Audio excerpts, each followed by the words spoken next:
Boa tarde, estamos iniciando mais um Tá na Mesa online, novas formas de nos comunicarmos, um novo jeito de nós chegarmos pertinho de cada um dos nossos associados. Estamos iniciando mais um Tá na Mesa online, novas formas de nos comunicarmos. É muito bom a gente poder, um novo jeito de nós chegarmos pertinho de cada um. Boa tarde, estamos iniciando mais um Tá na Mesa online, novas formas de nos comunicarmos. Um novo jeito de nós chegarmos pertinho de cada um. Boa tarde, estamos iniciando mais um Tá na Mesa online, novas formas de nos comunicarmos, um novo jeito de nós chegarmos pertinho de cada um. Boa tarde, estamos iniciando mais um Tá na Mesa online, novas formas de nos comunicarmos, um novo jeito de nós chegarmos pertinho de cada um. Boa tarde, estamos iniciando mais um Tá na Mesa online, novas formas de nos comunicarmos, um novo jeito de nós chegarmos pertinho de cada um.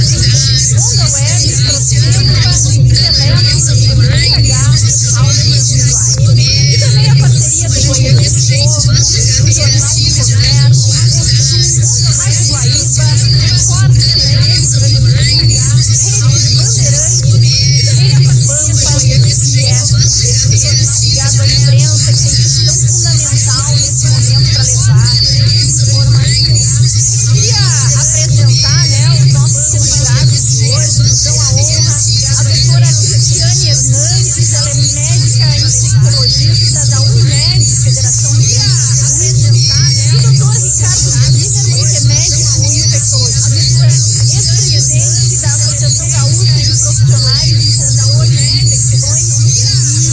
epidemiologista hospitalar.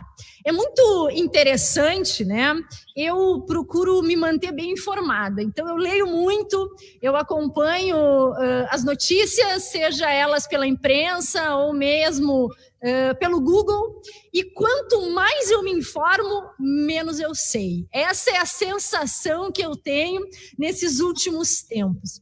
A gente vive, né, uma guerra contra um inimigo invisível.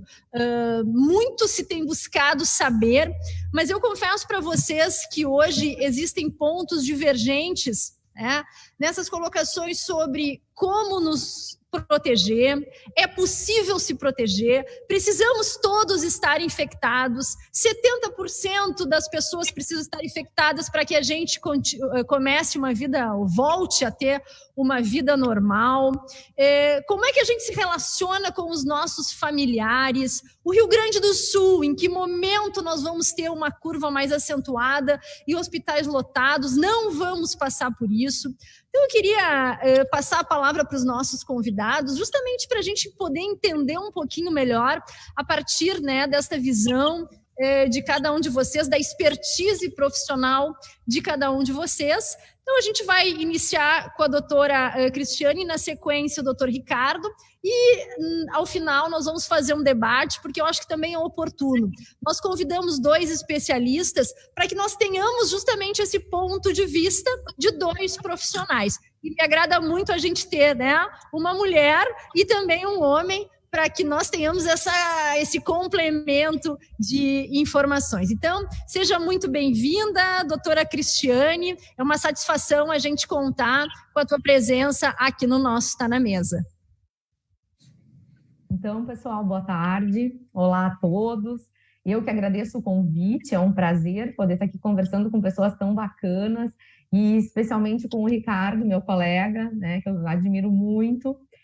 E, então, a gente vai falar hoje do assunto do momento, né? A pandemia de coronavírus.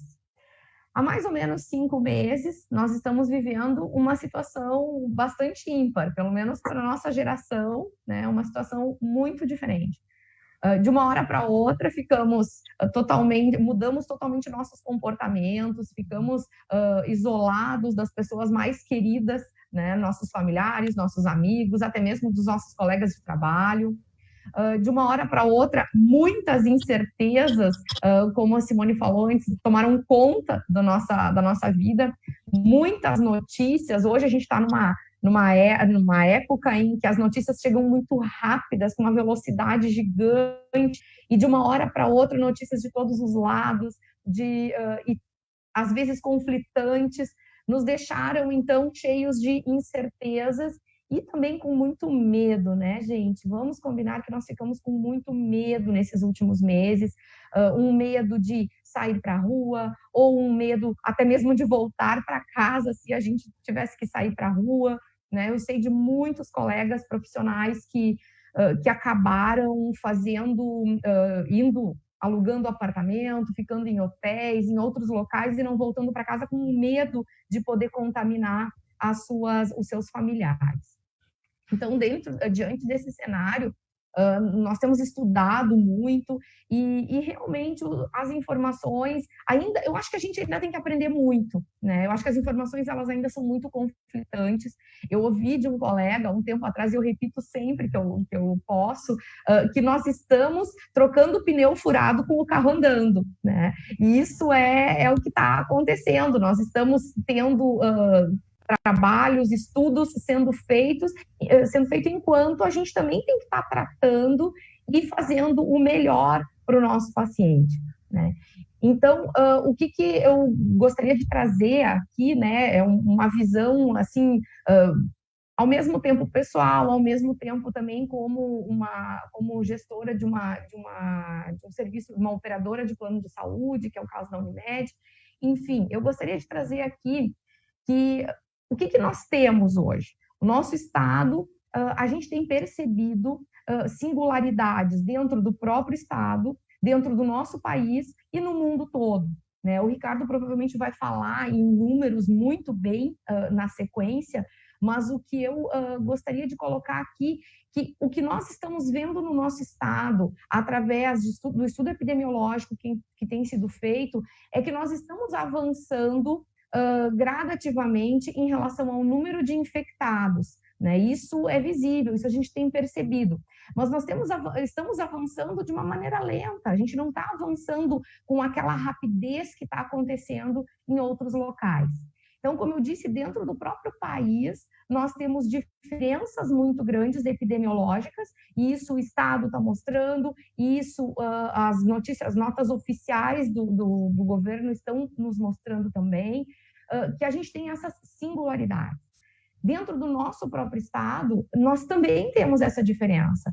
Locais onde onde surgiram muitos casos e nós tivemos muitos óbitos, e outros onde muito pouco isso está acontecendo.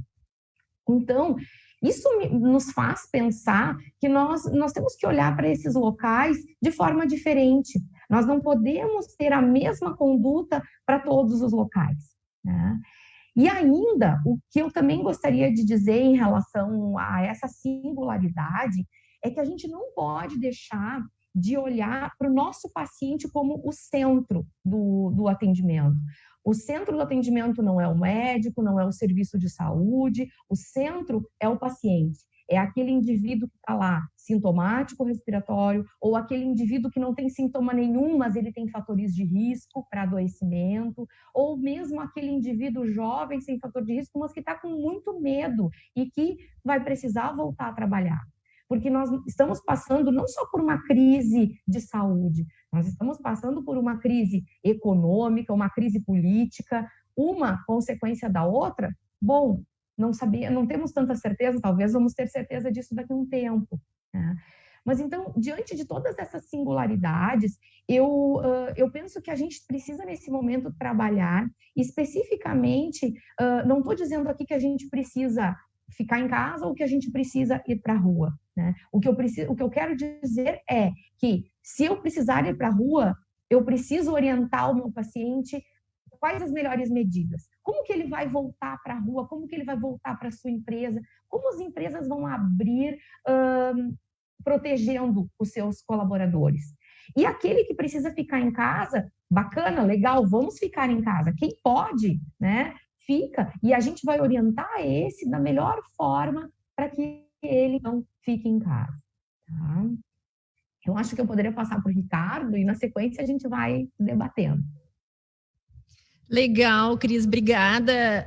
De fato, são muitas as dúvidas, né? E quando a gente se dá conta do contexto no qual nós estamos inseridas, a gente quer primeiro proteger a nossa família, só que nós estamos num contexto social, vivemos em comunidade e nem sempre isso é possível. Então, esse medo, essa angústia, até inicialmente o pânico, né, que se gerou a partir da vinda, né, da chegada do Covid aqui no Brasil, isso tudo mexe com todos nós. Queria dizer que é uma honra a gente estar aqui com a parceria, né? O nosso defensor público geral do Estado, o Antônio Flávio de Oliveira, está nos assistindo. O doutor Mai, presidente da Unimed, querido, olha aqui, ó, eu estou sempre com alquinho gel presente da Unimed, a gente ganhou uma caixa, ótimo, faz super bem e super necessário nesse momento. Mas eu passo de imediato, então, a palavra para o doutor Ricardo Zimmermann, que vai poder também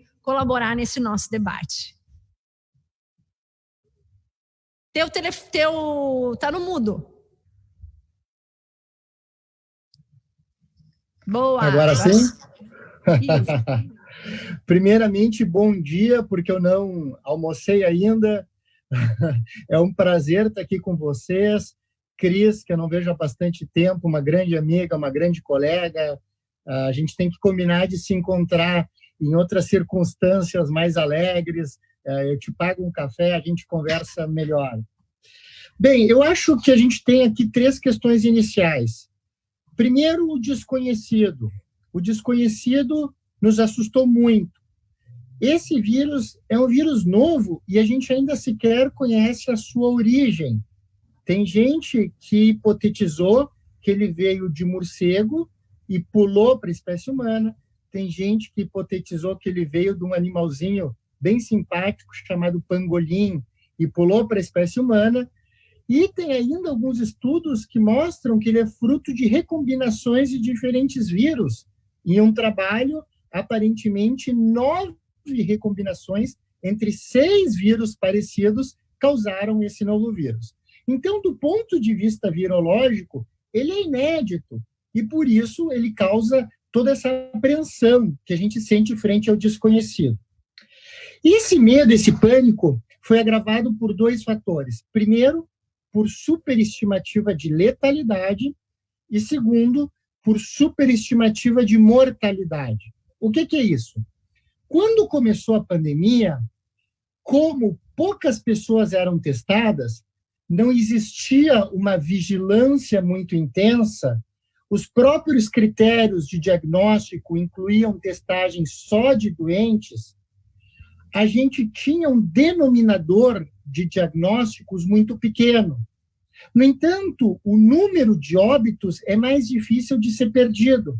Então, a gente não tinha grandes perdas no numerador, número de infectados que morrem, mas tínhamos grandes perdas no denominador, número total de infectados. Isso fez com que a Organização Mundial da Saúde chegasse a uma letalidade de 3,4%, que, curiosamente, ela ainda usa até hoje em alguns cálculos. O Neil Ferguson, que fez a projeção no seu já famoso modelo de quantos poderiam morrer em virtude da pandemia se nada fosse feito, utilizou 0,9% de letalidade. Hoje a gente sabe que a letalidade não é isso.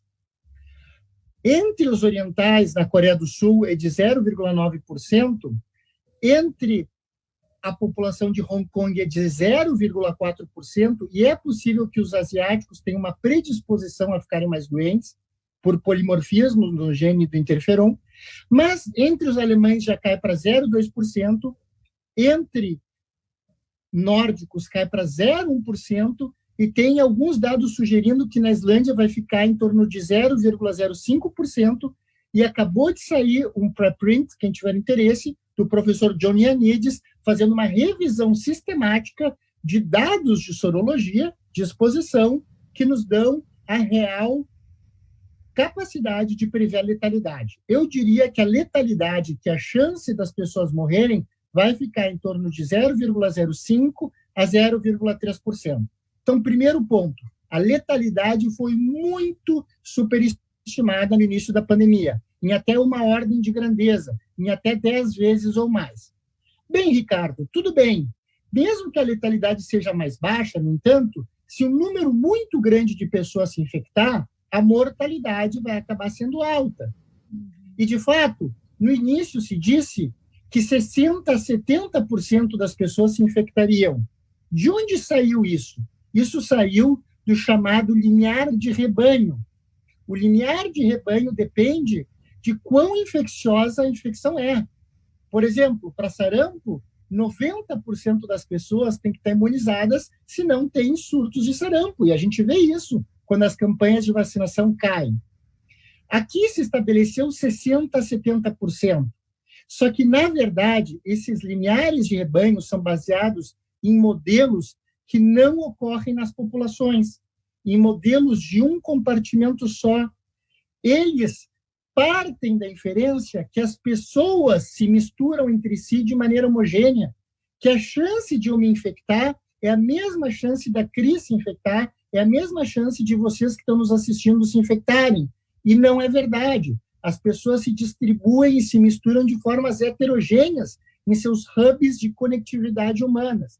E isso faz com que haja variabilidade, variância. E quando a gente coloca a variância no cálculo, a gente tem uma queda de 60% a 70% no limiar de rebanho para 20% ou menos.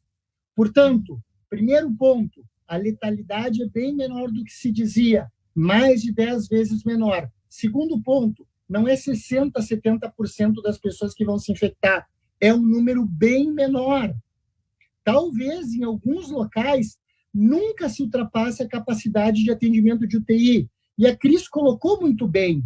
Em alguns lugares tem muitos casos, em outros não tem. Por quê? Porque coronavírus é assim. Ele se dissemina em clusters. Não há um padrão de crescimento exponencial comunitário. O risco de eu pegar a infecção tocando no tomate que a dona Maricota tocou na feira ou esbarrando no seu João na rua é menor do risco de eu pegar se eu tiver gente infectada dentro da minha casa. Então, a gente tem que ir atrás desses eventos super disseminadores, ao invés de lançar mão de políticas muito disruptivas que interferem com a cadeia produtiva de forma horizontal como um todo.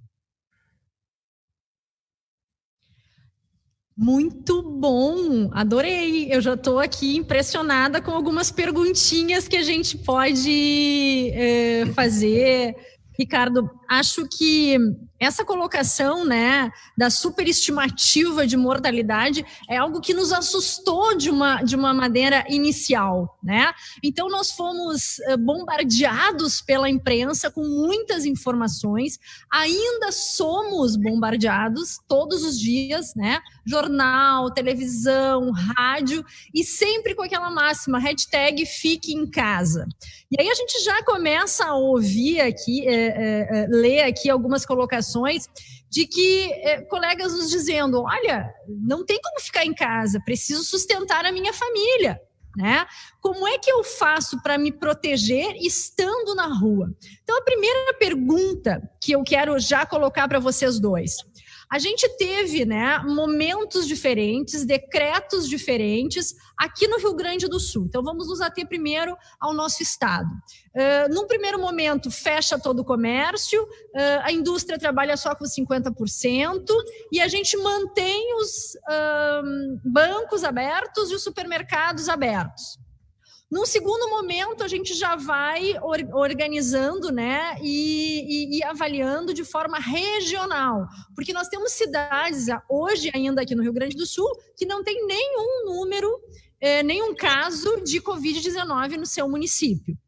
E aí agora a gente tem uma flexibilização maior e se trabalha, então, com o distanciamento social, não mais o isolamento, e sim o distanciamento.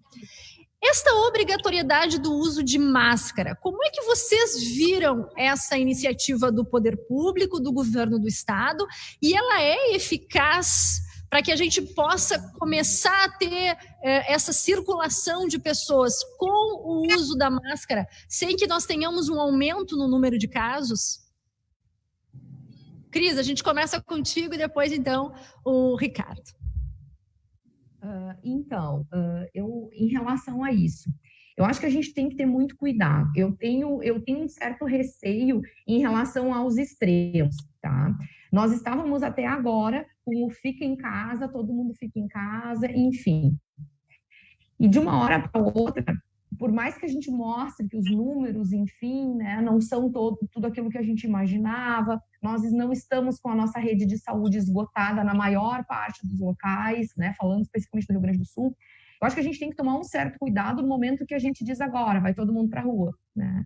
Eu acho que a gente não pode trabalhar com extremos. Eu acho que a gente tem que trabalhar com uma coisa, para mim, parece muito importante, muito sensato, é um retorno consciente, né? Vamos retornando gradativamente, mas de forma consciente, né? Então, eu continuo dizendo que quem é fator de risco, né? Idosos, pessoas com doenças crônicas, esses precisam ficar em casa, permaneçam em casa. Não tem a necessidade, não é essencial, a não ser que seja essencial, que seja fundamental a saída.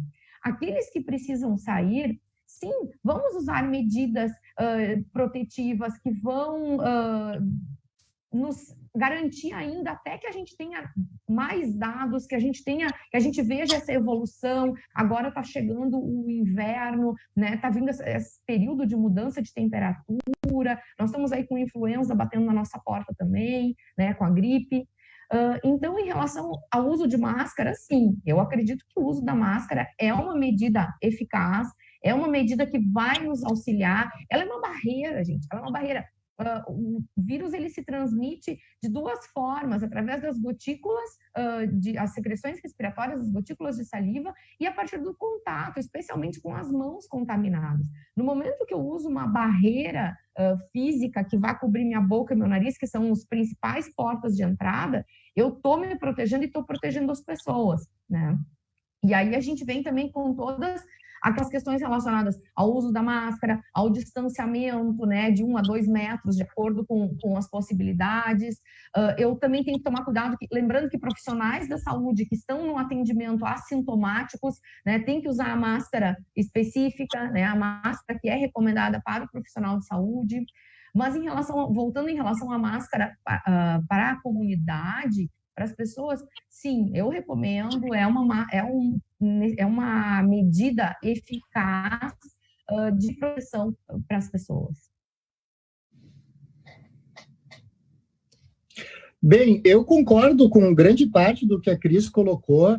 Eu acho que a máscara protege bastante, principalmente em ambientes pobremente ventilados.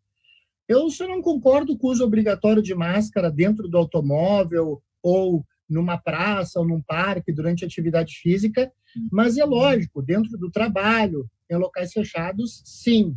O interessante da máscara é que ela protege principalmente quem está usando a máscara. A proteção inward, para dentro, é maior do que a proteção outward, para fora, porque se o indivíduo está doente, tosse, espirra, as partículas conseguem atravessar em algum grau. Então, a máscara deve ser usada nesses contextos, mas até pela proteção outward não ser tão importante, é fundamental frisar que quem está doente deve guardar quarentena domiciliar. Ou seja, quem tem sintomas não deve estar circulando.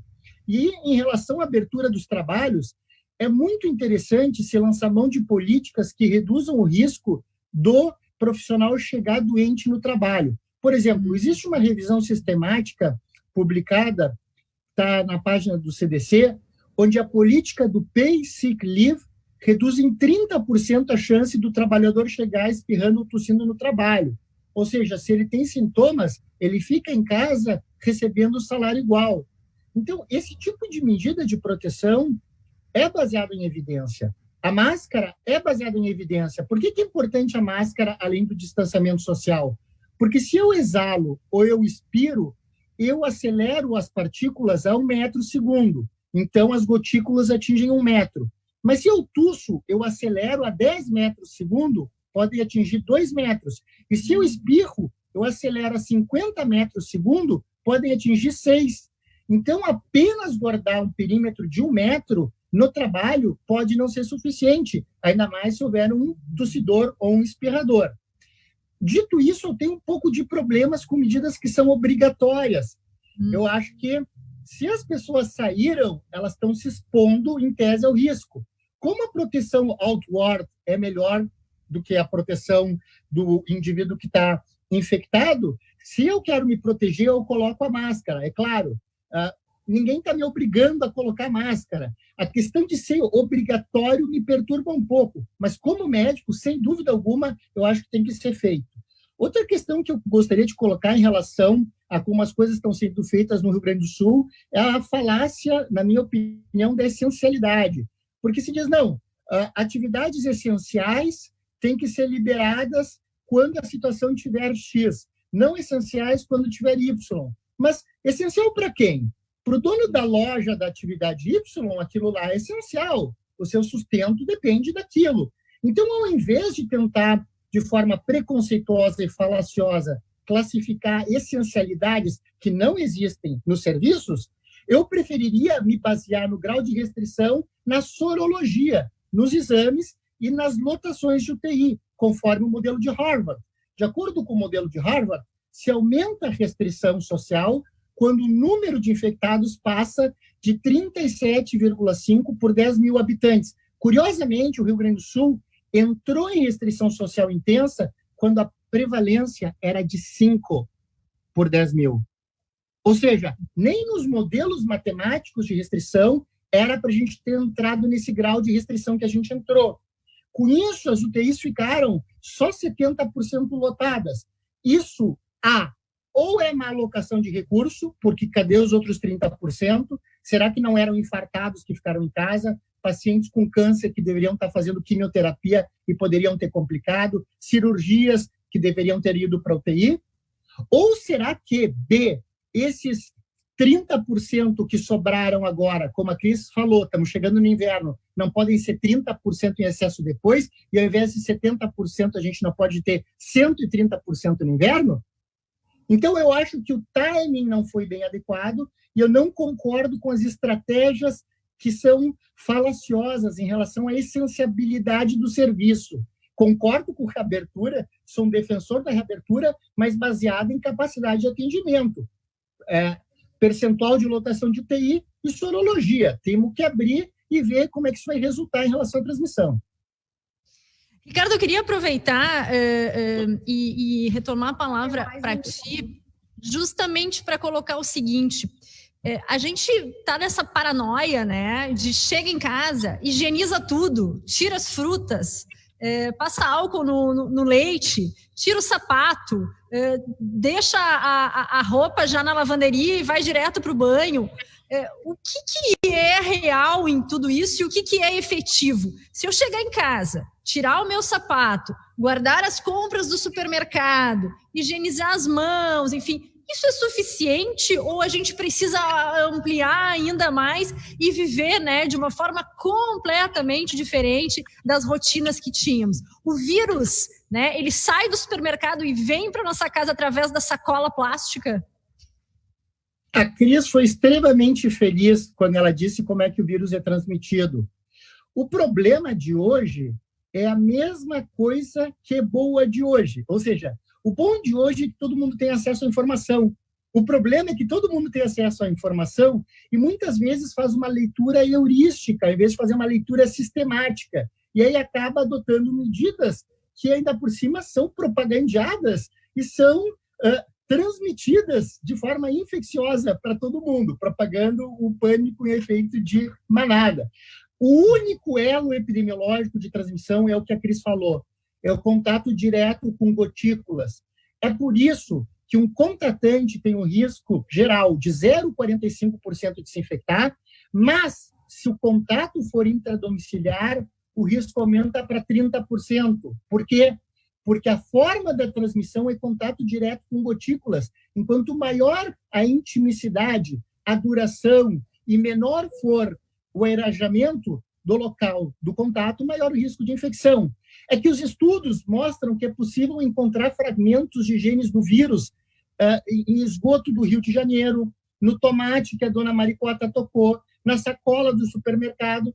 E as pessoas interpretam isso como tendo vírus viável e em quantidade suficiente para infectar.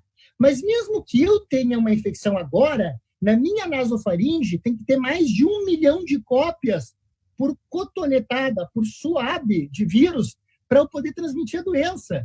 Então, não são essas cópias que foram encontradas em 13, 10 cópias de vírus, 100 cópias de vírus no tomate da dona Maricota, na sacola do supermercado, que vão transmitir.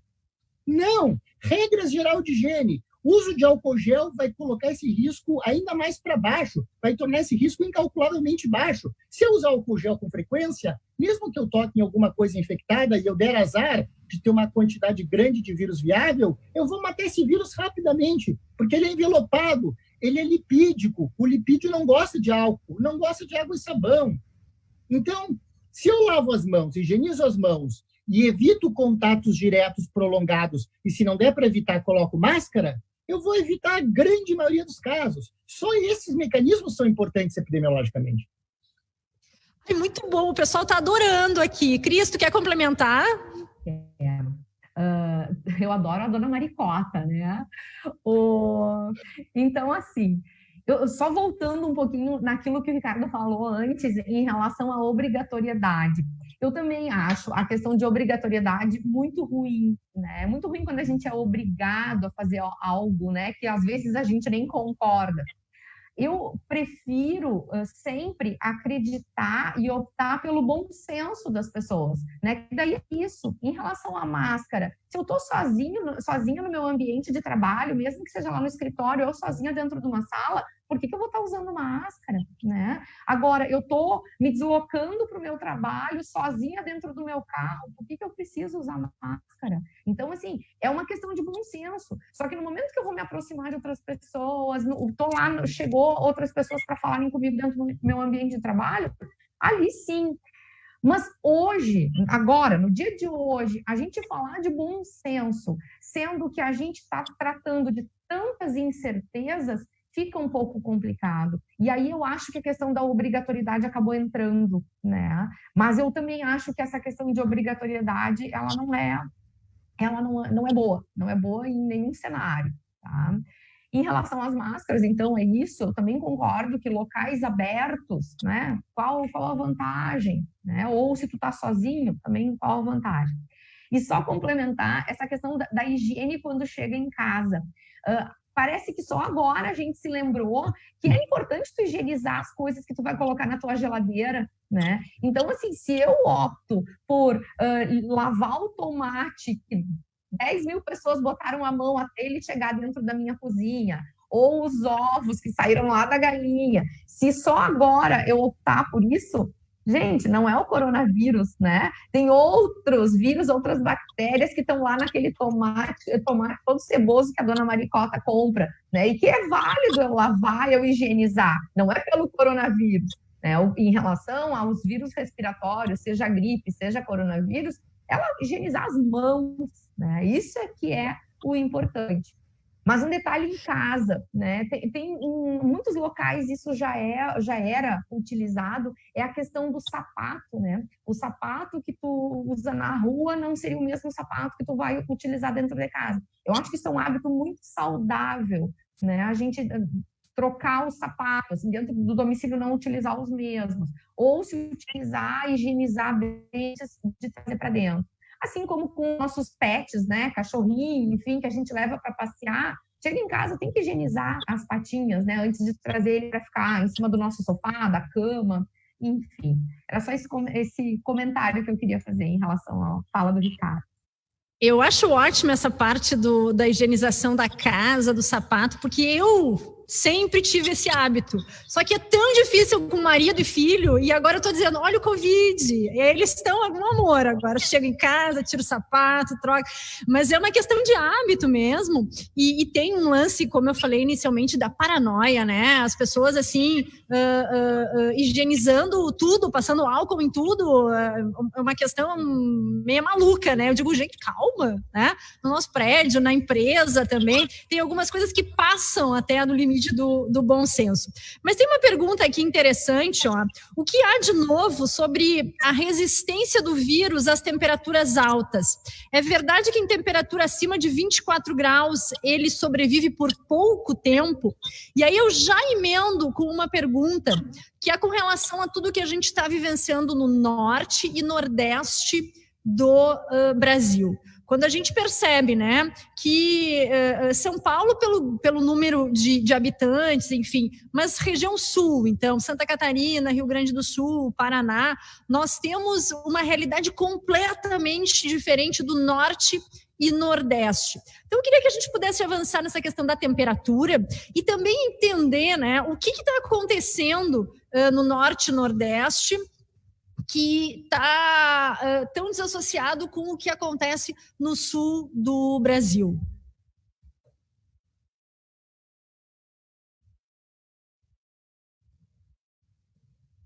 Ricardo, Cris? Tá, vou começar então. Bem, eu acho o seguinte, a gente sabe que os coronavírus humanos, tanto os alfa-coronavírus quanto os beta-coronavírus humanos, os gama e os delta causam doença em não mamíferos, em aves, eles, em geral, preferem o frio e as gotículas onde eles estão, e, em geral, preferem os climas secos para se propagarem. Em um estudo chinês, eles analisaram o número reprodutivo básico, que é o R0, que é uma métrica importante de pandemia, que é o número de casos que um infectado vai causar. Por exemplo, se o R0, o número reprodutivo básico, é de 2, um infectado vai passar para 2. Se for de 3, vai passar para 3, assim sucessivamente. Eles analisaram o impacto da temperatura e da umidade relativa do ar no R0 e mostraram que a cada grau Celsius de aumento, há uma queda do número reprodutivo de 0,025 e a cada percentual de incremento na umidade relativa do ar, há uma queda do R0 de 0,0158. Isso pode fazer diferença, sim. No entanto, o chamado coeficiente de determinação, que é o R2, foi só de 0,2, ou seja, apenas 20% da variação na China entre a transmissão pode ser creditada a diferentes temperaturas e a diferentes umidades, pelo menos até 21 graus Celsius. Talvez em extremos tropicais o impacto seja maior. Então, a questão é a seguinte, a temperatura e a umidade podem ter impacto. Quanto maior a temperatura e maior a umidade, pior para o coronavírus. Mas é improvável que isso seja um impacto suficiente para ser mais importante do que outros fatores. Por exemplo, tu citaste o Ceará. Fortaleza tem 3 viagens semanais para a região da Lombardia, na Itália. Então, é lógico que quando os hubs de conectividade com regiões de alta transmissão são estabelecidos, isso vai ser mais importante do que o efeito mitigador da temperatura ou da umidade. Também tem que ver a questão do tipo de vírus que é introduzido. A gente sabe hoje que o vírus que mais se divide difere do que menos se divide em até 270 vezes. O vírus pode se dividir até 270 vezes mais do que o outro. Eles têm variação em agressividade. E é possível que um que surgiu na Itália, que é um mutante D640G, tenha sido responsável por um maior número de casos. Tanto que onde esse mutante chega, ele substitui os outros rapidamente. Então, existem vários fatores virológicos e imunológicos que a gente não está considerando e que diluem o impacto da temperatura. Então, quando se falou em temperatura, muita gente achou, não, mas aqui é quente e úmido, então não vai dar nada. Não é bem assim. Existem N fatores que interagem para ter um resultado final, alguns mais importantes do que outros. Isso, se a gente for considerar Manaus, né, Ricardo, que é um dos locais onde eles estão com um número significativo de casos, é um local extremamente quente e úmido, né? Então, se a gente fosse levar em consideração só a questão clima, não tem isso. No total, isso realmente me parece que perde a importância, né? Agora, o que realmente faz diferença é essa circulação de pessoas. Dentro do próprio estado de São Paulo, tem São Paulo, né, o epicentro, e tem cidades no estado que não tem caso nenhum, né? Então, justamente por esse deslocamento das pessoas. Volta às aulas. Há risco de nós ampliarmos os números a partir da circulação e do contato das crianças, o que vocês avaliam ser o ideal neste momento no Rio Grande do Sul, considerando o número que nós temos hoje e até uma situação que está sob controle? No momento que nós voltarmos com as aulas, né? As crianças saem de casa e acaba tendo um pico aí de inverno, frio, outras doenças respiratórias. O que seria o ideal para esse momento, a partir de dados técnicos e não emocionais, né? Considerando até essa questão econômica. Então, difícil decisões, mas com base no conhecimento de vocês, o que vocês têm a dizer sobre essa questão da volta às aulas? Não falar emocionalmente nesse momento é complicado, né, Ricardo? Eu tenho duas meninas em casa e a gente percebe que eu acho assim que o coronavírus ele veio para mudar os nossos paradigmas, né? Nós rapidamente tivemos que nos reinventar de muitas formas, né? Pessoas produzindo muito a partir do home office, crianças que estão se adaptando bem à questão do homeschooling, enfim. Mas nem todas, né? Eu acho que essa questão das escolas, a gente tem que, da educação como um todo, ela tem que ser olhada também, considerando as particularidades locais, né? Então, também é aquela questão do retorno consciente. Como que está a minha escola para receber os alunos de volta? E eu posso considerar escola de ensino médio, fundamental e médio, igual a uma universidade, onde vem pessoas do país inteiro, né, ou até mesmo de outros países vizinhos. Então, assim, isso eu também tenho que colocar na balança. E eu acredito que tenha que se considerar, sim, as questões locais, né? A estrutura da própria escola, como eles estão preparados para receber, como que está a lotação do serviço de saúde naquele local, se por acaso houver um número muito grande, né? Considerar também o estado vacinal das nossas crianças agora, né? Quem conseguiu, vamos pensar na gripe que está chegando, que agora é o momento, né, mais importante. A questão do fechamento das escolas é uma coisa na qual eu tenho batido na tecla. Eu tenho uma posição bem contrária ao fechamento de escolas. Eu também tenho potenciais conflitos de interesse, que nem a Cris, eu tenho 2 filhos. E a gente sabe até que tem dados de 28% de estresse pós-traumático em pais que ficam com as crianças em casa o tempo inteiro. Então, dito isso, de conflitos potenciais de interesse, eu queria dar alguns dados. A questão do fechamento de escolas foi baseado na experiência com influenza. Por aí já não começou a boa ideia, porque influenza é uma infecção que é basicamente transmitida por crianças, é mais transmitida por crianças para adultos do que para adultos, e além disso as crianças ficam muito doentes. Mesmo em influenza, já se sabia que quando o R0 é alto, é acima de 2, o impacto de fechamento de colégios cai, porque a transmissão passa a ser mais predominantemente mediada por adultos. Isso aconteceu, por exemplo, em 1957, na gripe asiática, onde o fechamento de escolas não teve muito impacto. Então, como a gente já sabia desde o início que o R0 do SARS-CoV-2 se assemelhava a esse da gripe asiática, ficava em torno de 2,5, já não se faria a previsão que fosse funcionar. Mas é pior do que isso, poderia ter se pego o vírus mais parecido que já teve com o SARS-CoV-2, que não é influenza, é o SARS-CoV-1, tem 80% de semelhança. E quando teve o SARS-CoV-1 e se fechou escolas em Beijing, Pequim, em Taiwan, em Hong Kong, em Singapura, não houve a redução de um único caso de transmissão pelo fechamento de escolas. Por quê? Coronavírus em crianças, e a gente agora sabe cada vez mais do que isso, as crianças são pouco suscetíveis, se infectam, ficam pouco doentes e elas transmitem muito pouco. Tem a experiência agora de South Wales, na Austrália, que não fechou as escolas, com 735 crianças não conseguindo ter transmitido para nenhum membro do staff adulto.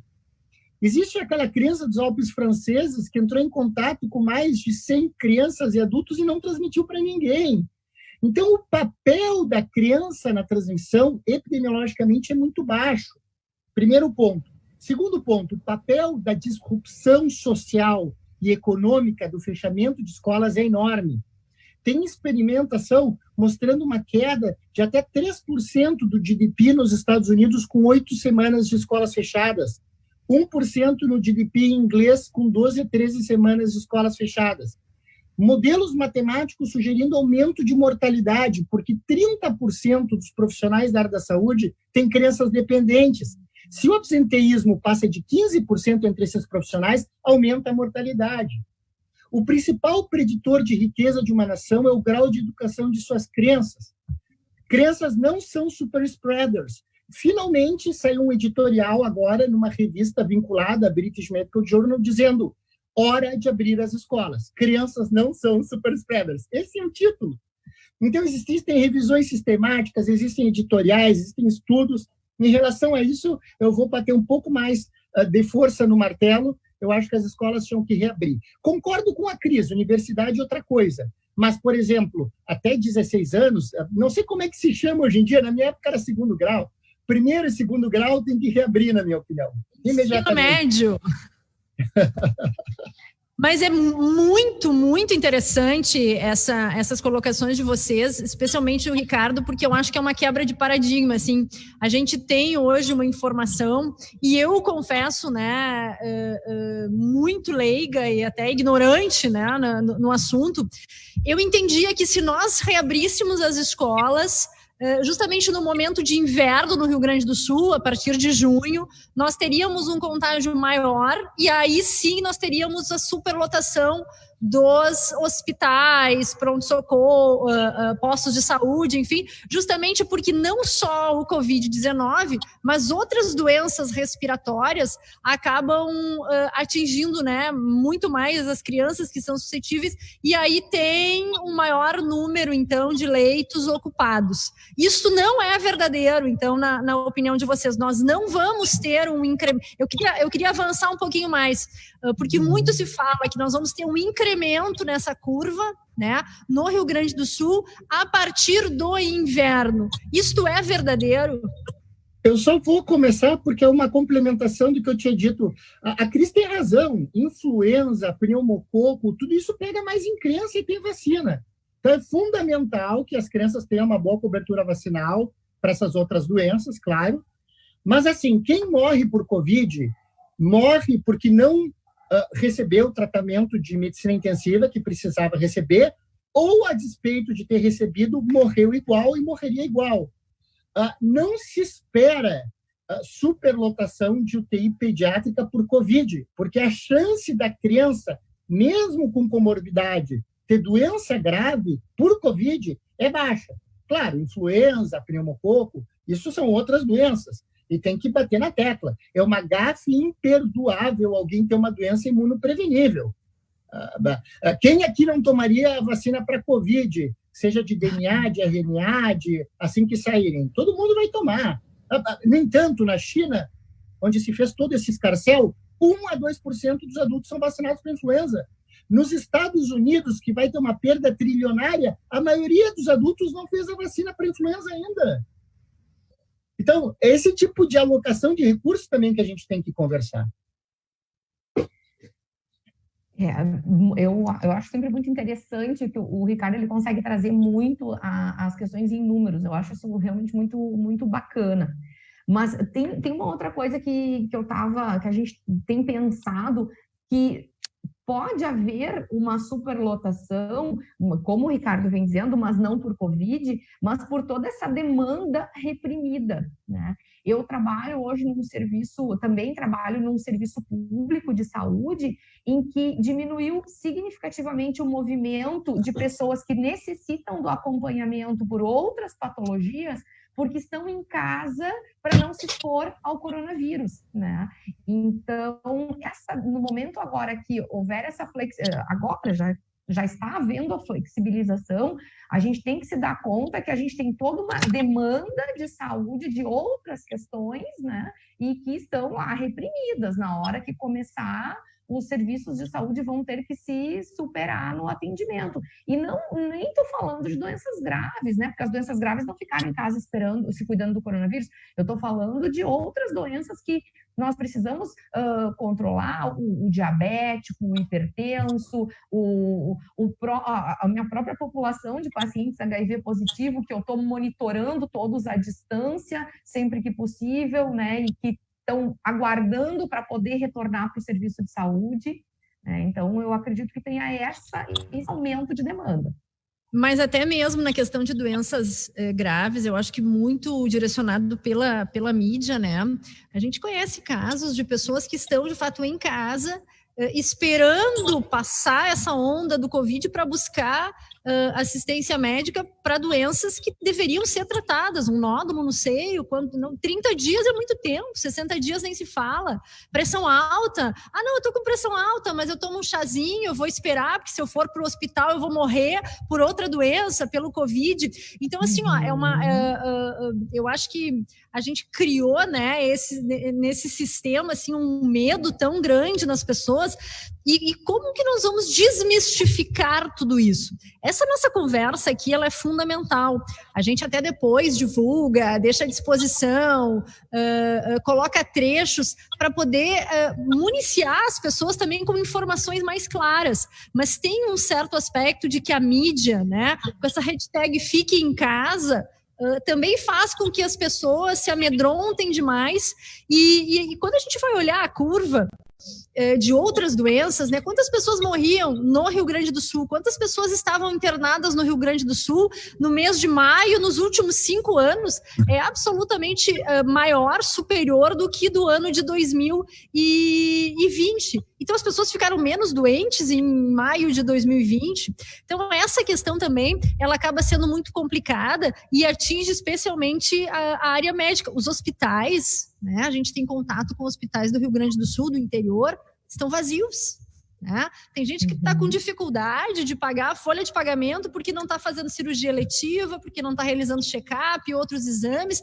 Tem hospitais que estão demitindo profissionais, né? Tão contraditório no momento em que mais se fala em saúde no Rio Grande do Sul, no Brasil e no mundo todo.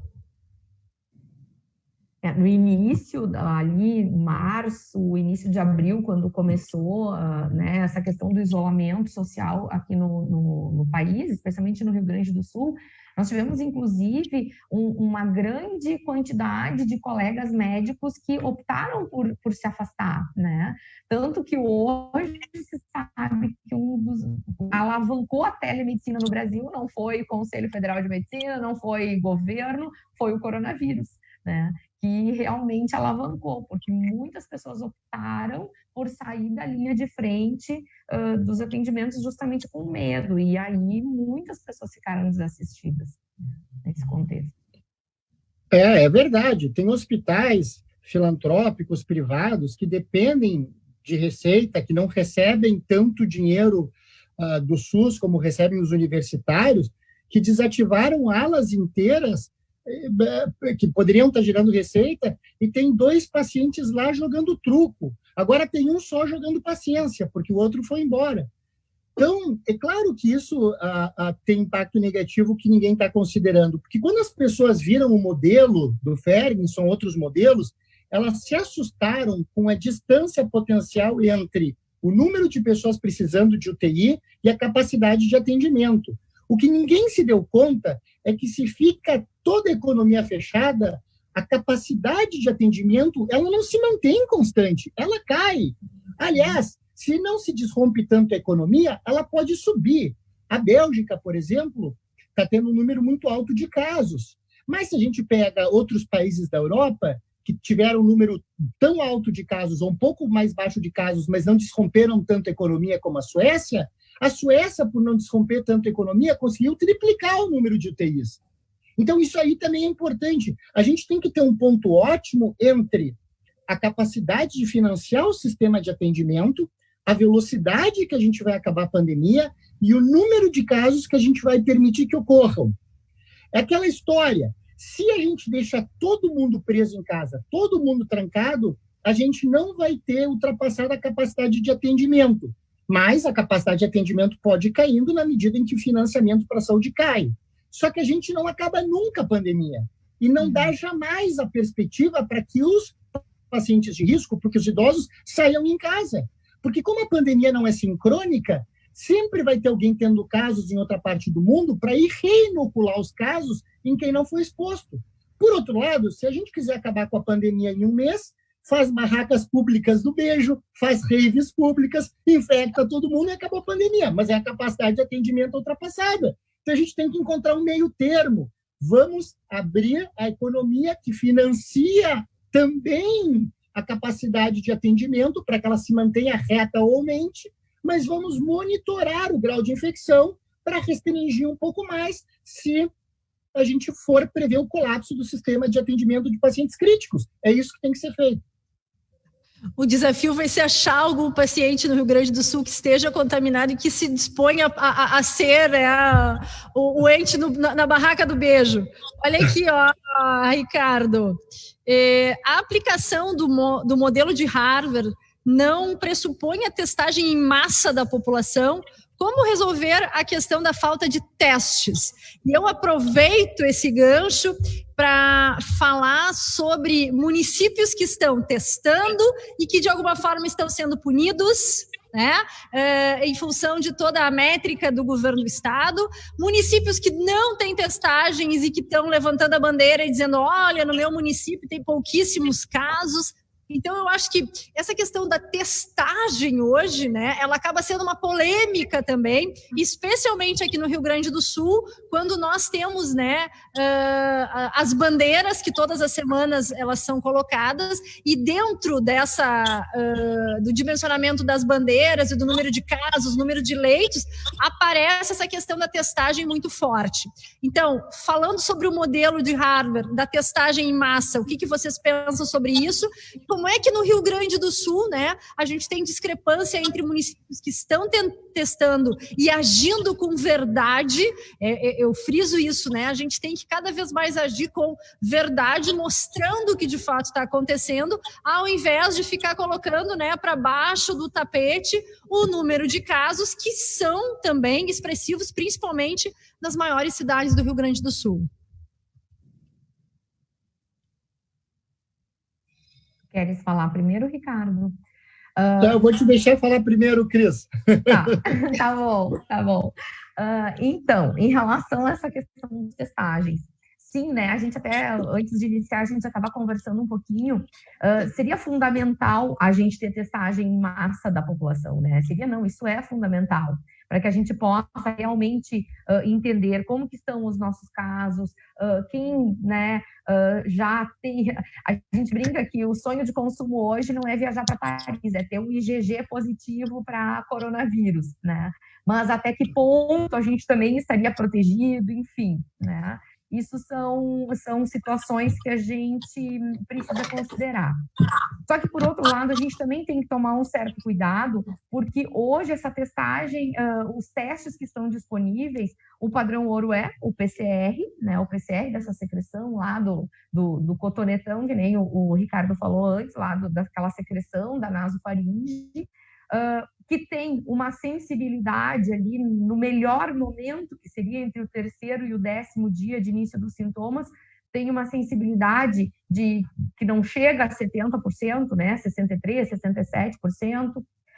E o outro método de testagem, que seria a testagem sorológica, nós ainda estamos hoje muito difundido no país os testes rápidos, que é uma metodologia que testa, né, através de uma gota de sangue, mas que ainda carecem de validade, né? Apesar de trazerem em bula que eles teriam uma sensibilidade maior do que 80%, uma especificidade também bastante alta, a gente sabe que esses testes têm muita reação cruzada com outros vírus, né? Outros vírus que podem estar circulando no momento.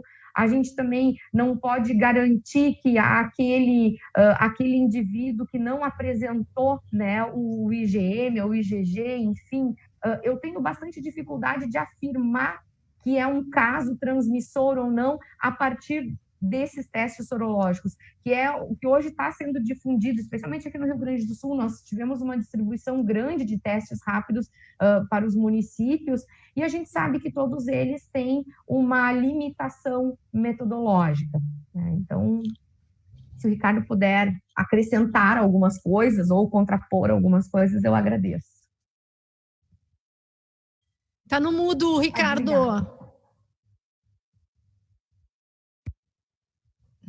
Deu? Deu. Lá pelo terceiro tá na mesa, eu consigo acertar. Então, é o seguinte, acho que existem duas políticas possíveis baseadas nos dois tipos de testes que a Cris já falou e me ajudou bastante, me facilitou o trabalho. Em tese, o teste padrão ouro é o PCR, é a biologia molecular, que detecta a presença dos genes do vírus. Se o indivíduo testa positivo, ele está agudamente doente e, a princípio, ele é transmissor. Bom, países pequenos e que têm uma grande capacidade de testagem molecular estão fazendo o quê?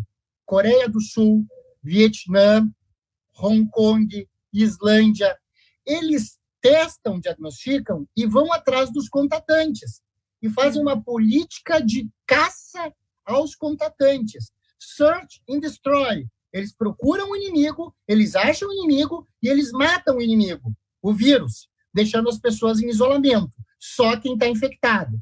E assim, eles desrompem o mínimo possível a escala produtiva. Fantástico. Só tem duas questões. Primeiro, como eles não expõem as pessoas, eles podem se expor num segundo momento e ter uma segunda ou uma terceira onda. Então, eles vão ter que manter a vigilância virológica por períodos prolongados. Conforme eu já disse, a pandemia não é sincrônica, o mundo é globalizado, basta que alguém de outra parte do mundo viaje para encontrar uma população que foi excessivamente protegida em virtude dessa estratégia. Bem, daria para fazer isso no Brasil? Até daria para adaptar. Existe uma modalidade de testagem que é o pool. Ao invés de tu rodar um teste molecular por paciente, tu pega 32 amostras e coloca na máquina. Por que dá para fazer isso? Porque a regra é ser negativo. Então, tu consegue excluir 32 pessoas de uma vez só e liberar 32 pessoas de uma vez só para a sociedade. Se der positivo, aí tu tem que repetir um por um para ver qual que deu positivo. Bom, de qualquer forma, essa estratégia necessita de biologia molecular, ela é mais onerosa. A sorologia é um pouco diferente. A sorologia se aplicaria melhor ao modelo de Harvard, por exemplo. A gente vai vendo quantas pessoas foram expostas e usa isso como um proxy para restringir ou não a circulação, um pouco menos, um pouco mais. Por quê? Porque se a gente usa só leito de UTI, a gente tem problema. Se eu espero até o último leito de UTI ficar cheio, como as pessoas demoram, em média, 3 semanas para precisarem de UTI, quando eu esperar até o último leito de UTI estar cheio para tomar as medidas, eu ainda vou ter piora por 3 semanas. E aí vai morrer gente. Então, eu uso a sorologia como um proxy para ver se está aumentando rápido demais e eu não tenho que restringir. Mas a vantagem da sorologia é que ela me permite saber qual foi a exposição, porque, a princípio, a sorologia vai continuar positiva, enquanto que o PCR é negativa, e para saber a quantas que eu ando da imunidade de rebanho, do limiar de rebanho, que não é 60%, 70%. Deve ficar em torno de 20% se eu considerar a heterogeneidade populacional. Na Suécia, com 17% atingidos no dia 11 de abril, a curva começou a cair. Então, são 2 testes diferentes que podem ser usados em diferentes cenários, para diferentes políticas. Muito interessante, super esclarecedor, assim, eu tô fascinada, impressionada, assim, com tudo que a gente está ouvindo aqui, não só eu, né, todos os nossos espectadores e que estão acompanhando vocês aqui, estão dizendo, inclusive, né, por que os nossos governantes não escutam o que os especialistas têm a dizer antes de tomar decisões? Só que também nós temos correntes diferentes, né? Hoje eu não tenho dúvida que os governantes escutam também especialistas, mas tem que ver o que esses especialistas eles colocam. Então a gente tem, né, visões diferentes dentro desse mesmo universo. Tem uma pergunta que é muito legal aqui, porque é feita pela Cristiane, e que ela diz que ela é professora da rede pública do estado do Pará. Então, lá de Belém, a Cristiane está nos ouvindo aqui, acompanhando o nosso Tá na Mesa, e ela pergunta: como seriam as normas e condutas numa sala de aula com 35 crianças juntas? Quer começar, Cris, ou começa? Tanto faz, independe. Eu reforço aquilo que eu já tinha falado antes. Eu acho que nós temos que olhar cenários diferentes, né?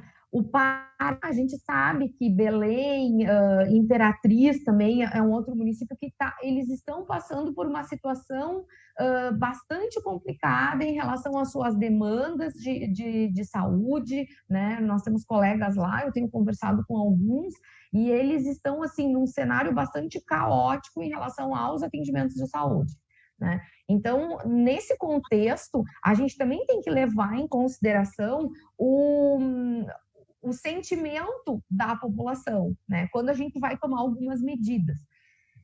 Em relação às escolas, é claro que o ideal é a gente colocar, evitar as aglomerações, evitar o contato, incentivar a higienização de mãos, incentivar a higiene respiratória, incentivar, acabar com os bebedouros, aqueles bebedouros que tem em escola, né? Então, assim, existem uma série de medidas que a gente pode, sim, trabalhar para minimizar os riscos, né? Mas aí entra aquela outra questão que o Ricardo falou antes, que eu concordo, que é a questão da criança ser pouco transmissora, né?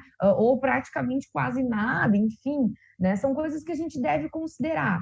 Mas, especificamente em relação às escolas, eu tenho lido algumas coisas e ouvido algumas coisas a respeito de fazer rodízios de alunos, né, para evitar que numa sala que antes tinham 40 alunos, numa semana venham 20, a outra metade faça por videoconferência, depois troca, né, seria uma coisa bacana.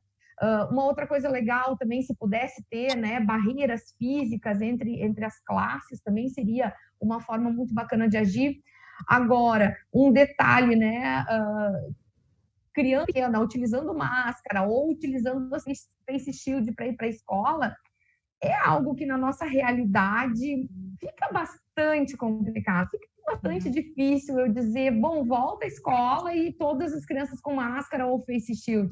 A gente conhece as crianças, né? Daí vem os nossos conflitos de interesse, a gente sabe que não vai durar nem até a hora do intervalo, né? Então, é isso, mas eu acho que sim, eu acho que algumas questões relacionadas a rodízio, enfim, eu acho que isso é muito bacana, eu acho que poderia funcionar, mas eu tenho que levar em consideração, Rio Grande do Sul nós estamos com uma situação, Belém do Pará me parece outra. Ricardo. Eu queria mandar um abraço para os colegas de Belém do Pará. Eu fui muito para Belém do Pará quando eu era instrutor do Fundo Global contra a Tuberculose da Organização Mundial da Saúde. É um lugar muito bonito, mas a minha língua está ardendo até hoje por causa do tacacá. Então, tirando essa questão, que tem que ter cuidado, eu diria o seguinte, a Cris já deu algumas sugestões. Tem várias coisas que podem ser feitas, por exemplo, mensuração da temperatura corporal na entrada e na saída, sem ser através de instrumentos que toquem na criança, à distância mesmo, recreios em horas diferentes para diferentes séries, para não ter aglomerações, pontos de uso de álcool gel, remoção dos bebedouros, como a Cris falou, evitar atividades que tenham muita socialização, talvez até fechamento de playgrounds, peso na higienização, e crianças mais velhas do 2º grau podem usar máscaras. Crianças mais jovens é totalmente contraprodutivo. Elas não, primeiro que são menos eficazes. Tem estudos mostrando que por causa da anatomia do rosto da criança é menos eficaz. E ela vai ficar tocando e mexendo, ela não vai saber usar. Mas tem várias medidas em relação a isso que podem ser adotadas, sim. Então, aqui segue, né? Que aula, muito bom, parabéns, que os gestores escutem. Vamos falar um pouquinho sobre os gestores agora, ampliar para nível Brasil, e eu vou usar duas figuras, né? Dois líderes no Brasil, mas não é para nós falarmos se um está certo ou se está errado, eu só quero que a gente possa discutir justamente a forma de abordagem e a condução. E aí eu cito o presidente Bolsonaro, que fala que é uma gripezinha e que 70% da população tem que estar contaminado, né, para que a gente possa voltar a uma normalidade. E, no outro ponto, o governador Dória. Tá? Então, a gente vê assim, ó, que são dois pontos de vista muito diferentes, são equipes técnicas, científicas, enfim, que estão auxiliando e que têm pensamentos também diferentes. Como é que vocês dois enxergam quando vocês ouvem um pronunciamento do Dória, né? O que passa na cabeça de vocês de certo e errado? E quando vocês ouvem o presidente Bolsonaro falando também, assim, o que causa uma revolta em vocês dizendo assim, olha, não é por aí, esse posicionamento não está correto e vai, inclusive, interferir de forma negativa na saúde pública do brasileiro? A Cris vai me odiar por essa, a gente era amigo até hoje, mas eu vou fazer ela responder antes essa. Estou bem curioso para ouvir a resposta. Malandro, acabou a amizade. Ladies first, não é assim? As mulheres primeiro? Exatamente. Que malandro, né? Agora ele quer as mulheres primeiro. Mas, enfim, gente, eu acho que... Eu já disse antes, né? Eu não gosto de extremos. Eu não gosto de extremos. Tu simplesmente chegar em rede nacional e tu dizer para a população que não é nada, aquilo que está gerando uma angústia sem tamanho para uma população inteira, eu não curto, tá? Eu acho que isso que não é legal. Eu gosto sempre do meio termo, né? Eu gosto do meio termo, eu gosto das coisas... é tentar levar no bom senso, assim, sabe? Mas eu realmente não gostaria de entrar na questão política aqui. Então, só antes do Ricardo, então, para a gente poder retomar nossa amizade, antes do Ricardo falar, eu queria só complementar que todas aquelas medidas que a gente falou em relação às escolas, também são medidas que hoje a gente tem que pensar em relação às empresas, né? Então, o Ricardo bem lembrou da questão da medida de temperatura na chegada, né, dos colaboradores, rodízios de colaboradores, as medidas... Tem alguns locais e empresas que a gente tem que ter uma atenção especial, né? Refeitórios, né? Tem escalas em refeitórios para que as pessoas não se aglomerem todas.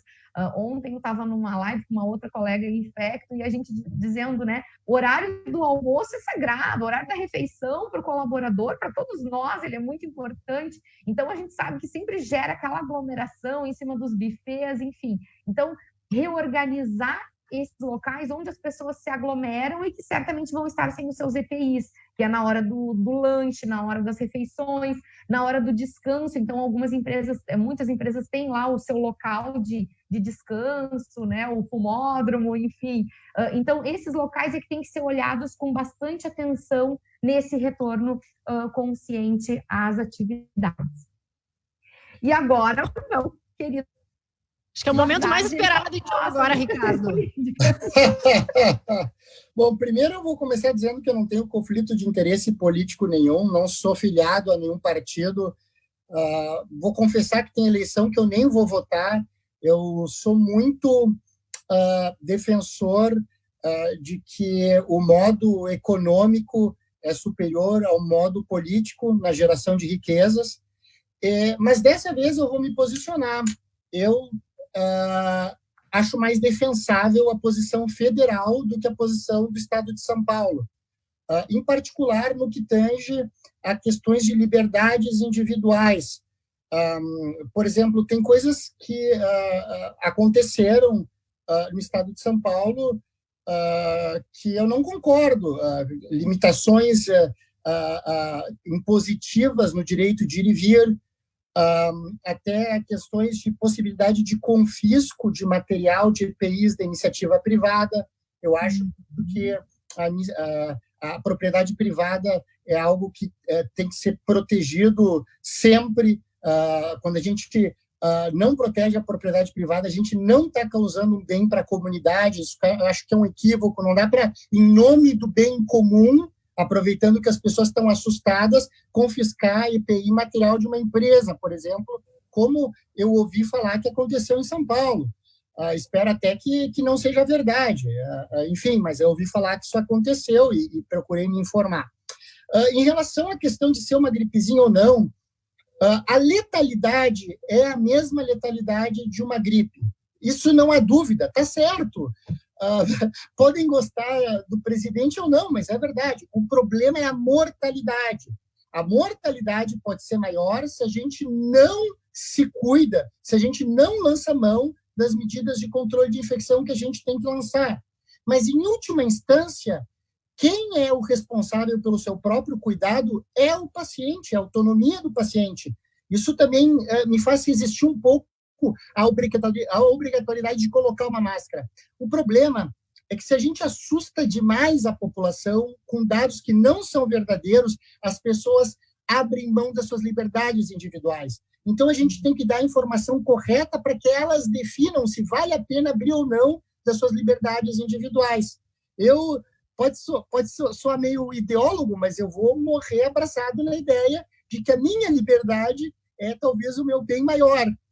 Dito isso, como médico, eu acho que a letalidade é de uma gripe, mas o potencial de disseminação pode fazer com que o número de mortes seja maior, e a gente tem sim que individualizar os cuidados de acordo com a região. Talvez, em algumas regiões do país, se justifique o pânico, sim, e talvez em outras não. O que eu tenho visto pela revisão sistemática das evidências é que os locais onde o pânico se justifica são bem restritos.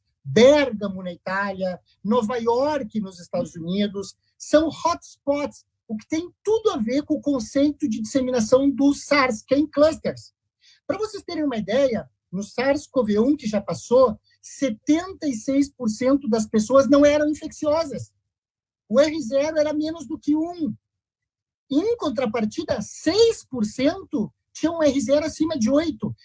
6% das pessoas, cada uma delas passava para mais de 8 pessoas. Então, o SARS cresce assim, em clusters, em eventos super disseminadores. Se a população ficar apavorada, achando que vai pegar na comunidade, não pode trabalhar, não pode ir no colégio, ela vai abrir mão da liberdade pessoal dela.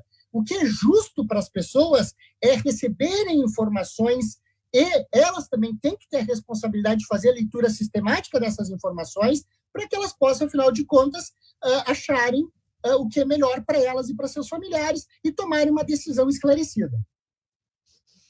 Vamos seguir na polêmica aqui, ó, a partir da pergunta do Humberto Castilhos. Gostaria de saber a opinião sobre orientações de tratamento para a Covid da Sociedade de Infectologia. Ele segue aqui falando, né, quais são recomendados ou não. Vamos falar então da hidroxicloroquina, azitromicina, zinco, enfim. Eu falo em polêmica porque quando a gente fala, né, em cloroquina, aí já surge aquela polêmica. Sim, não, é efetivo, não é? O que vocês pensam sobre isso? Cris, meu cavalheirismo é interminável. Eu vou deixar tu responder essa também antes. Tá bom. A hidroxicloroquina, não, desculpa. A Sociedade Brasileira de Infectologia lançou, então, né, um documento essa semana, se posicionando se colocando como não indicador desses tratamentos, né? Justamente pela falta de evidências. Nós hoje, né, temos pouquíssimas evidências assim de que exista algum tratamento para o coronavírus, né? Para a Covid-19. Então, de acordo com a Sociedade, né, Brasileira de Infectologia, e até mesmo aqui eu posso falar em nome da Unimed, do Rio Grande do Sul, nós não nos colocamos como indicando tratamento. Muito pelo contrário. Nesse momento, nós não sugerimos o uso de tratamento sem evidência científica, tá? Mas, por outro lado, como eu disse lá no início da nossa conversa aqui, eu tenho que centrar no paciente, né? Hoje as atenções, elas são no paciente. Então, para o paciente grave, talvez sim eu tenha que abrir mão de alguma opção terapêutica, né? E hoje se tem já algumas que talvez fossem melhor que outras, né? Ou com menos risco para o paciente, mas de forma bem simples. Os médicos, eles são responsáveis pelas suas decisões, né? Cada um, como o Ricardo disse, tem a obrigação de ir em busca da melhor evidência, do melhor tratamento para o seu cliente, para o seu paciente, mas como sociedade de infectologia não é recomendado hoje nenhum desses tratamentos, especialmente a nível de prevenção de profilaxia e para casos leves, né? Então, deixo para o Ricardo. Eu acho que essa pergunta também tem que ser polêmica, mas por um motivo diferente. Ela tem que ser polêmica pelo motivo científico e não pelo motivo político. Porque até os fármacos foram politizados nessa pandemia. Isso não faz sentido nenhum, porque senão a hidroxicloroquina e a cloroquina são de esquerda na Venezuela e são de direita no Brasil. Então, não faz sentido. Bem, eu vou dizer o que eu acho. Eu concordo com a Cris, eu acho que o tratamento tem que ser individualizado. Eu acho que deveria ser o médico, o paciente e a medicina. E deixar a mídia, deixar até mesmo as sociedades de fora dessa decisão individual.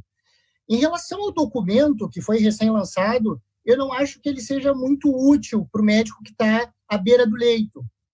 Alguns médicos têm um problema real, eles atendem pacientes, eles têm que resolver o que eles vão fazer com o paciente na sua frente. Saber que não existem evidências para essa ou aquela droga, todo mundo sabe. Só que a ausência de evidência não é evidência de ausência. E eu também estranhei algumas faltas no documento. Por exemplo, a Cris pode me ajudar, mas eu não encontrei o interferon beta-1b.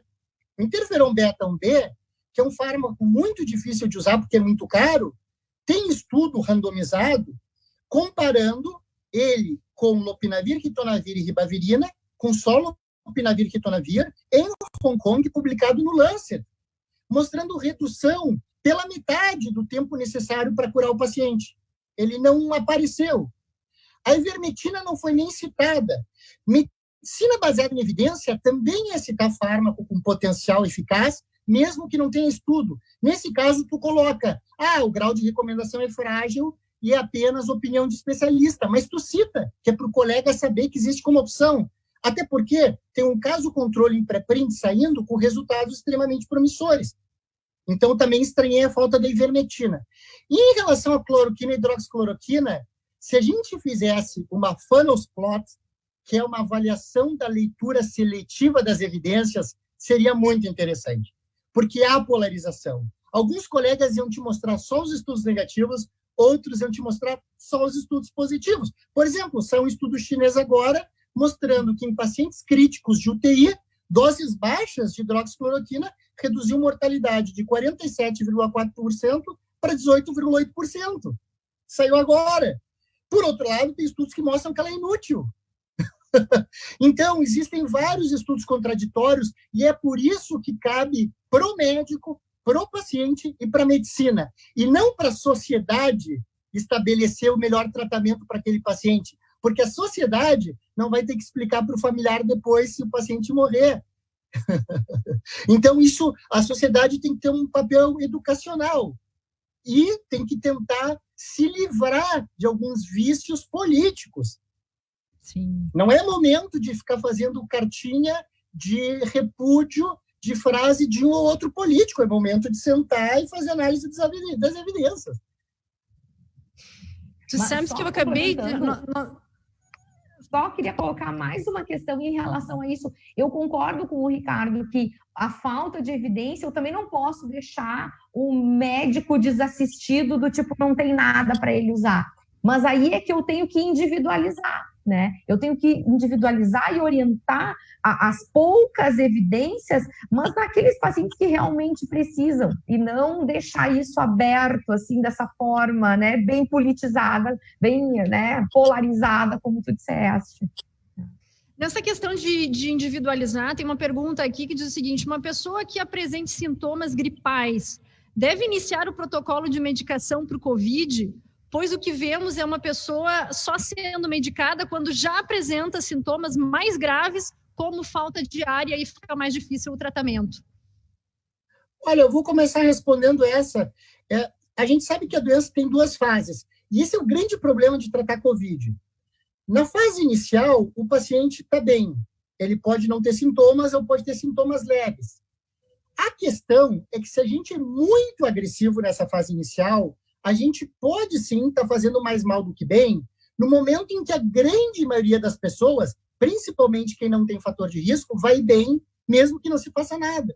Existe um princípio da medicina que se chama primum non nocere, primeiramente não fazer o mal. Então, ontem eu atendi por telemedicina uma paciente que eu não tratei, porque ela tinha 22 anos, estava ótima, não era de fator de risco, eu resolvi não tratar, pedi exames e estou acompanhando.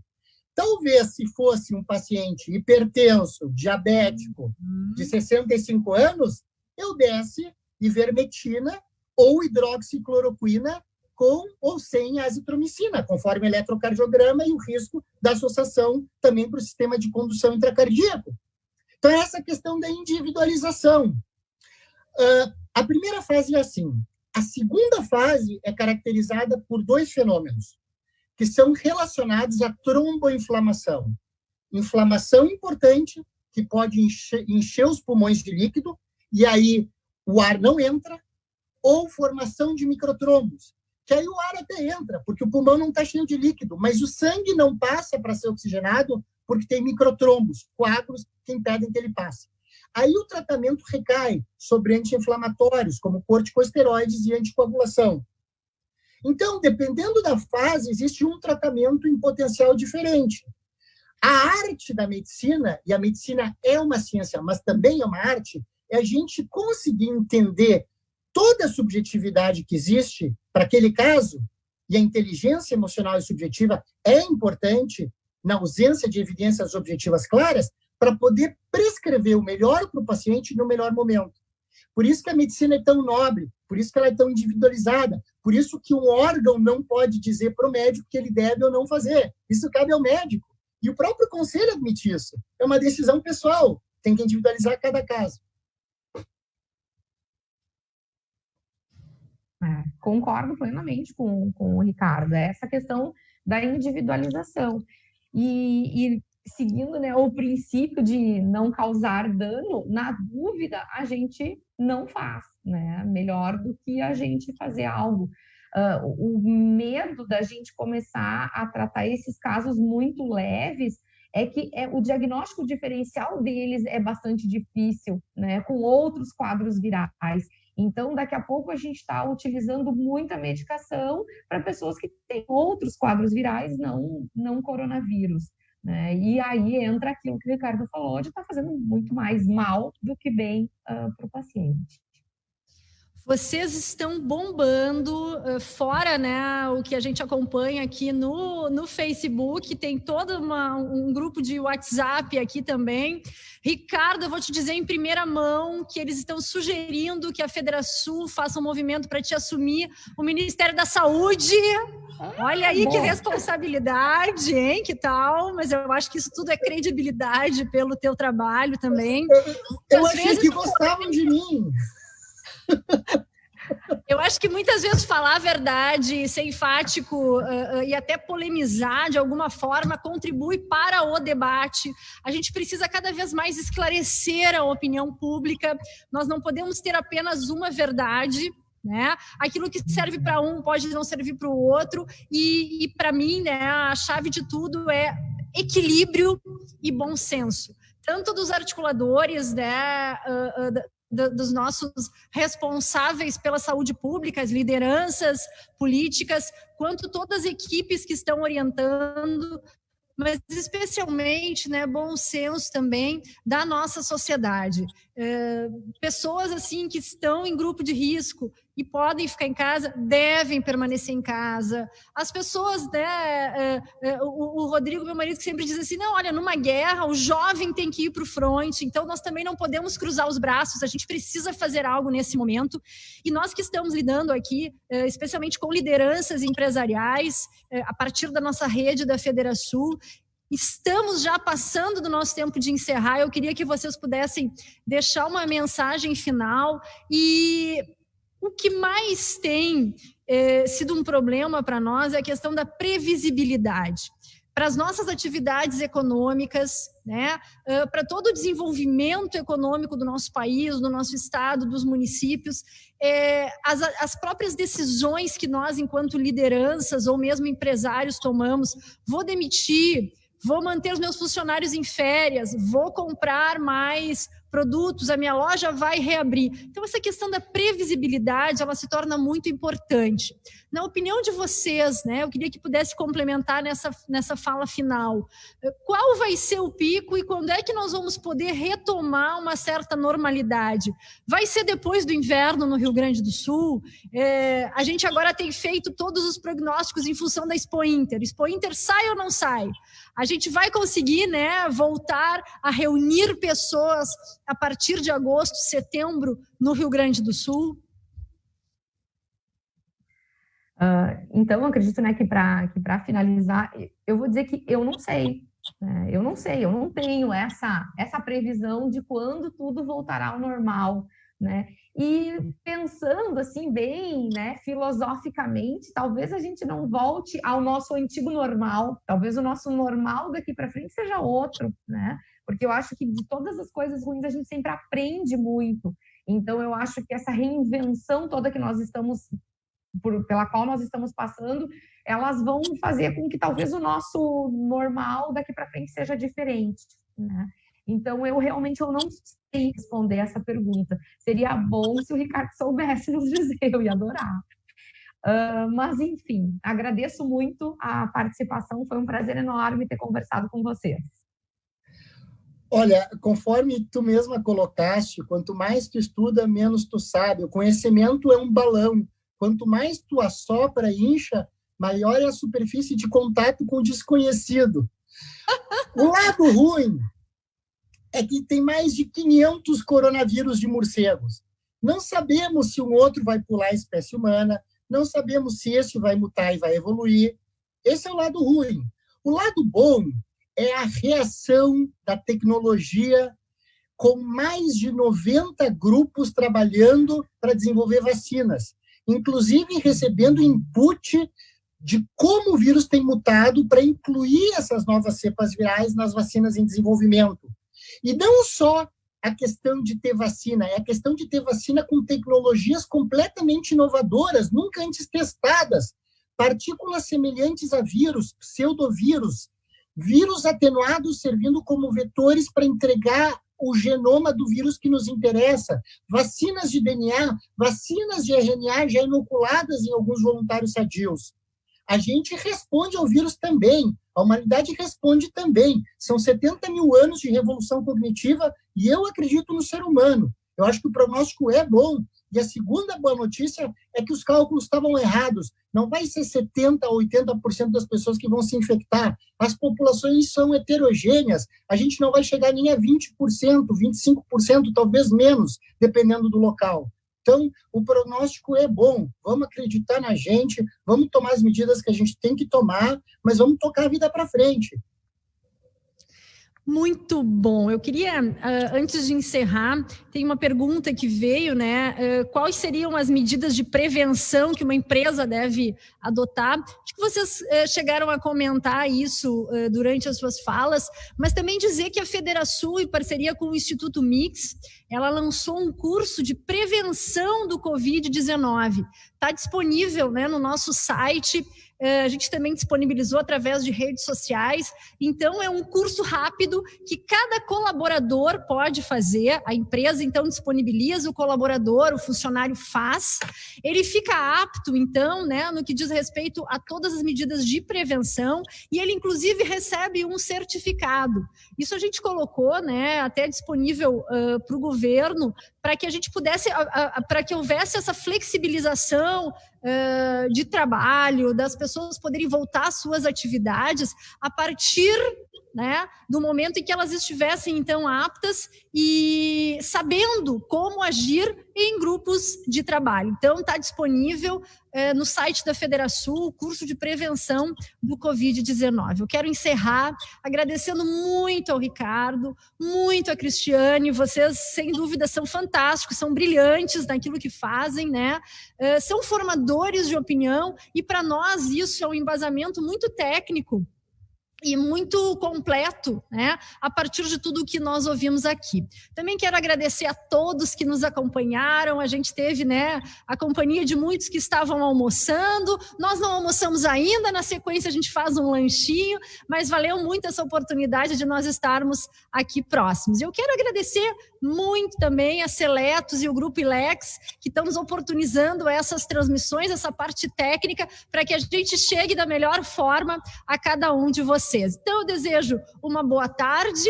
Mais uma vez, Cris, Ricardo, muito obrigado pela parceria. E na próxima quarta-feira, nos encontramos ao vivo aqui, a partir do meio-dia. Um abraço para todos. Mudar um hábito é vencer desafios todos os dias. Eu desafio você a colocar mais cor no seu prato. A fazer amigos no modo offline. A respeitar o planeta, nos mínimos detalhes. A fazer da gentileza uma prioridade. E mesmo quando parecer impossível, ser mais forte que o sofá. Acesse mudeumhabito.com.br e escolha um desafio para você e compartilhe. Cuidar de você. Esse é o plano Unimed. A Icatu Seguros é a maior seguradora independente do Brasil, em vida, previdência e capitalização. Incentivamos milhões de pessoas a buscar proteção e a planejar um futuro ativo e seguro. Nossos produtos estão disponíveis em todo o território nacional, através de diversos parceiros comerciais e corretores credenciados. Conte com a segurança de quem administra e protege o dinheiro de muita gente. Gente que sabe que o futuro começa hoje. Há mais de 20 anos, o Badesul dá valor para iniciativas que colaboram com a inovação. Dá valor para quem acredita na sua própria força. Para quem empreende, investe e trabalha pelo crescimento do nosso estado. É por isso que no Badesul existem oportunidades para todos os tamanhos de empresa. Para o agronegócio e para o setor público. Badesul, a gente dá valor para o Rio Grande crescer. Governo do Estado do Rio Grande do Sul. Novas façanhas. Já notou que o dia é pequeno para tudo que você quer fazer? Você quer tempo para fazer tudo ou até para fazer nada? O que você faz com o seu tempo é só da sua conta. Mas dar mais tempo para fazer o que mais gosta, isso sim é da nossa conta. Com o Banrisul Digital, a sua empresa autoriza operações, faz cobranças, pagamentos, transferências, investimentos e até deposita cheques. Tudo rápido e seguro. Banrisul Digital, tudo no seu tempo.